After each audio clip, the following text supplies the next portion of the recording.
வெள்ளிக்கிழமை சாமிக்கு பூஜை இருக்குன்னு சொன்னேன் இல்லைங்களா, அதுக்காக வீட்டிலலாம் சாமி கும்பிட்டு முடிச்சுட்டு ஒரு 9 மணிக்கு மேலே சாமிக்கு பிரசாதம் சாப்பாடு செய்கிறதுக்கான வேலை எல்லாத்தையும் ஆரம்பிச்சாச்சுங்க. முதல் வேலையாக வெள்ளை சோறு வடித்து சாப்பாடு கிளறணும். அதுக்காக அடுப்பை பற்ற வச்சு போட்டு உலையை போட்டு விட்டுட்டேன். கோவிலில் சாமிக்கு ஈவினிங் ஒரு 6 மணிக்கு மேலே தாங்க படையல் போடுவாங்க. அதுக்குள்ளே நம்ம எல்லா பிரசாதத்தையும் ரெடி பண்ணி எடுத்துட்டு நம்ம அங்கே கோவிலுக்கு போயிடணும். முதல் வேலையாக வெள்ளை சோறு வடித்து ஆற வச்சு புளிசோறும் லெமன் சோறும் கிளறி எடுத்துக்கிட்டேங்க. இந்த 2 வேலையும் முடிச்சிட்டாலே பாதி வேலை ஆன மாதிரி. ஹெல்ப்புக்கு அம்மாவும் அத்தையும் வந்திருந்தாங்க. நைட்டே புளிக்குழம்பு ரெடி பண்ணி வச்சுட்டேன். அதனால எனக்கு கொஞ்சம் வேலை ஈஸியாக சாமிக்கு படைக்கிறதுக்கு சாப்பாடு செய்யும்போது நம்ம எதையுமே உப்பு டேஸ்ட்டு பார்த்து செய்ய முடியாது. ரொம்ப சுத்தபத்தமாக செய்யணும்னு சொல்லுவாங்க. அதனால எதுலையுமே டேஸ்ட்டு பார்த்து செய்ய முடியலைங்க. ஆனால் உண்மையிலே சொல்கிறேன், படைச்சதுக்கு அப்புறம் சாப்பாட்டெல்லாம் சாப்பிடும்போது உண்மையிலே எல்லாத்துலேயும் ரொம்ப கரெக்டாக இருந்தது. அதுதான் ரொம்ப ஆச்சரியமாக இருந்தது. கிளற சாதத்தை மட்டும் நல்லா நம்ம ஆற வச்சு கிளறினோம்னா சாப்பாடு உடையாம உதிரி உதிரியாக சூப்பராக இருக்குது. இந்த 2 சாப்பாட்டையும் கிளறி எடுத்துக்கிட்டு சைடில் அப்படியே சுண்டலையும் அவிச்சு எடுத்துட்டேங்க. அதுக்கப்புறமா ஒரு 2 மணிக்கு மேலே தான் சக்கரை பொங்கலுக்கு உலை போட்டு வடித்தோம். அப்போ தான் வந்து அந்த பொங்கல் வந்து நல்லா கரெக்டான பதத்தில் இருக்கும் படைக்கும் போது. அப்படிங்கிறதுக்காக சக்கரை பொங்கலுக்கு நம்ம வயக்காட்டில் விளைஞ்ச நெல் அரிசி, வயக்காட்டு நெல் குண்டு நெல் தாங்க இந்த டைம் நட்டு இருந்தோம். அரிசி பார்த்தீங்கன்னா ரொம்ப மொத்தமாக தான் இருந்துச்சு. நல்லா கொட்டு முத்து மாதிரி வேகிறதுக்கு ரொம்ப நேரம் ஆகிடுச்சு. ஒரு சாதமும் ரொம்ப பெருசாக இருந்தது. அதனால அது குழஞ்சி வேகிறதுக்கே பார்த்தீங்கன்னா நல்லா ஒரு 1.5 மணி நேரத்துக்கு. என்னை பொறுத்த வரைக்கும் நமக்கு சாமிக்கு இந்த மாதிரி படைக்கிறதுக்கு வாய்ப்பு கிடைக்கும் போதே படைச்சிக்கணுங்க. அப்படி இல்லைன்னா முன்னெல்லாம் ஏகப்பட்ட தடை வரும். ஏதாவது ஒரு காரணத்தினால நம்ம சாமி கோயிலுக்கு போக முடியாமல் இருக்குமா,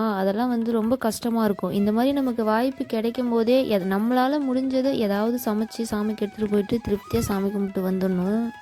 இன்றைக்கி சாமிக்கு படைக்க 5 வகையான பிரசாதம் ரெடி பண்ணியிருந்தாங்க. புளிசோறு, சக்கரை பொங்கல், லெமன் சாதம், சுண்டல், மாவிளக்கு மாவு இடித்து சளிச்சு அதுக்கப்புறம் அதில் வந்து வெள்ளத்தெல்லாம் நல்லா துருவி போட்டு கலந்து பிசைஞ்சு அப்படியே அமுக்கி வச்சாச்சு. அங்கே போயிட்டு கோவிலில் போயிட்டு மாவாக பிடிச்சிக்கலாம் எல்லாத்தையும் ரெடி பண்ணிட்டு நாங்களும் கிளம்பி ரெடியாக இருந்தோம். ஒரு 5:30 மணி போல் அண்ணாவும் வந்துட்டாங்க. எல்லாத்தையுமே வண்டியிலே எடுத்துகிட்டு போயிட்டோம். ஏன்னா ஒரு டைம் நம்மளால 2 வீலரில் பைக்கில் இந்த ஆற்றை கடந்து எடுத்துகிட்டு போக முடியாதா, அதனால ட்ரக்லேயே எல்லாத்தையும் எடுத்துகிட்டு போயிட்டோம். அவர் மாமா கோவில் வேலையை பார்த்துட்டு கோவிலே இருக்கிறாரு.